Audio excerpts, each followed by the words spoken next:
ये बताइए जैसे आपने कहा कि आप रोज़ सुबह जाप करती हैं, भगवान के नाम का ध्यान करती हैं, फिर यंगस्टर की बात भी आपने की। तो अगर और ऐसा कहते भी हैं कि कलयुग में सिर्फ़ प्रभु के नाम के जाप से ही आपको मुक्ति मिल जाएगी। भगवान को प्राप्त करना कलयुग में सबसे आसान है।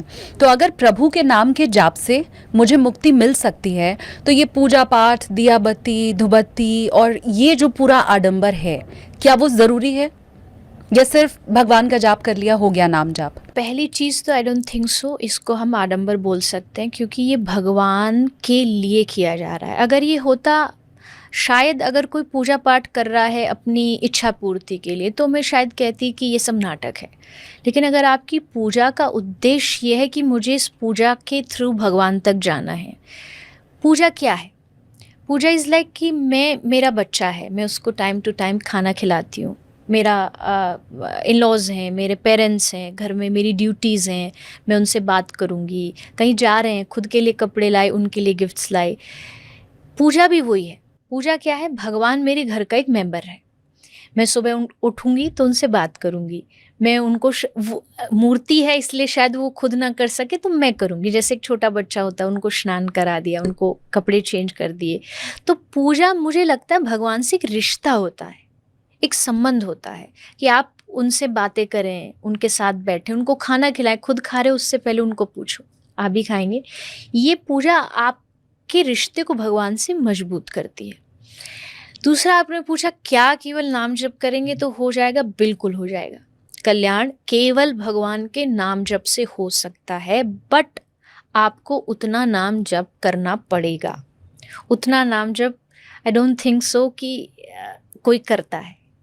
अगर आपके पास नाम जप है कि हाँ, मैं तो भगवान का इतना नाम हर रोज़ लेता हूँ, लेती हूँ, तो अगर आप पूजा नहीं भी करोगे भगवान को स्वीकार है। कितने ऐसे इतिहास में भक्त हुए जिन्होंने केवल नाम जप से भगवान को पाया। लेकिन फिर उसमें पूरा देना पड़ेगा। ये नहीं कि आपने दिन में एक बार नाम लिया और बोले हाँ, मैंने तो किया, कुछ भी नहीं हो रहा। ऐसे नहीं होता। ऐसे-ऐसे भक्त हुए जो एक दिन में 3-3 4-4 लाख भगवान का नाम जाप करते हैं। तो वो नाम जप वाला लेवल होगा तो ऑफ कोर्स ना आपको कुछ भी करना नहीं पड़ेगा। आप बस नाम जप करो, केवल भगवान का माला ले रहे हो, नाम जाप कर रहे हो, तो उससे आपका कल्याण हो सकता है। कठिन तपस्या है मतलब। कठिन भी है, आसान भी है। नाम जप थोड़ा आसान है कंपेयर टू दूसरे जितने भी साधन हैं, लाइक पूजा थोड़ी-सी टफ है क्योंकि उसके लिए स्पेशली आपको टाइम देना पड़ता है।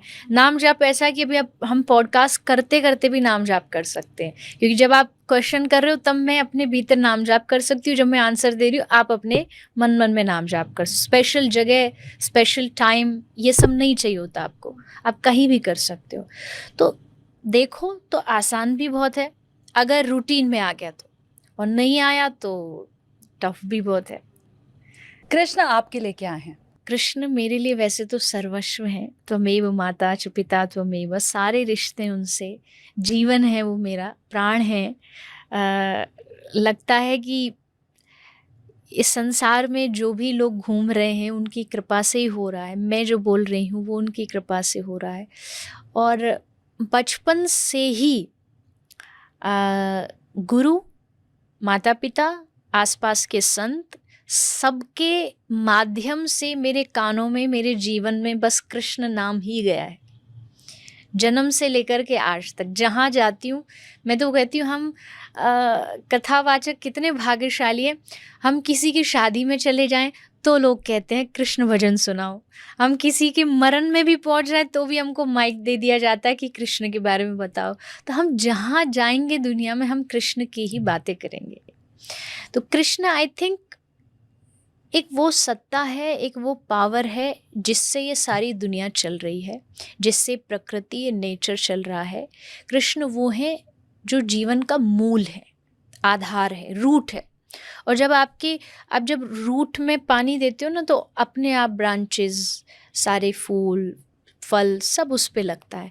तो मेरे लिए अगर कृष्ण खुश है तो सारी दुनिया खुश है। और सारी दुनिया खुश है और कृष्ण नहीं है मेरे पास तो कुछ भी नहीं है। तो आरंभ भी मेरे लिए भगवान हैं और मध्य भी वही हैं और अंत भी वही हैं। अक्सर कई बार लोग मुझसे पूछते हैं, इसको कोई अदरवाइज़ ना ले, मुझे कोई भगवान में कैटेगराइज़ नहीं करना, सबका अपना-अपना भाव होता है। बट एक होता है ना कि कोई आपके दिल को भा जाता है, आपके दिल को पकड़ लेता है, कोई भी हो सकता है।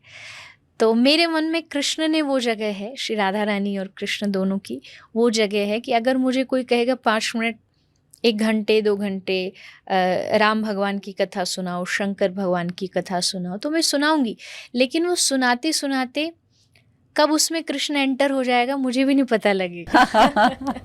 मैं सुना रही हूँ राम कथा और उस राम कथा में कृष्ण कथा ऑटोमेटिकली आ जाएगी कहीं न कहीं से। हाँ। तो मुझे लगता है कि कृष्ण एक ऐसे भगवान है जिनको आपको मन देना नहीं पड़ता, वो मन चुरा लेते हैं। इसलिए उनको दुनिया में सबसे बड़ा चोर कहा गया है, चोराग्र गण्यम पुरुषम नमामि। तो आई थिंक मेरे लिए वो सर्वस्व है।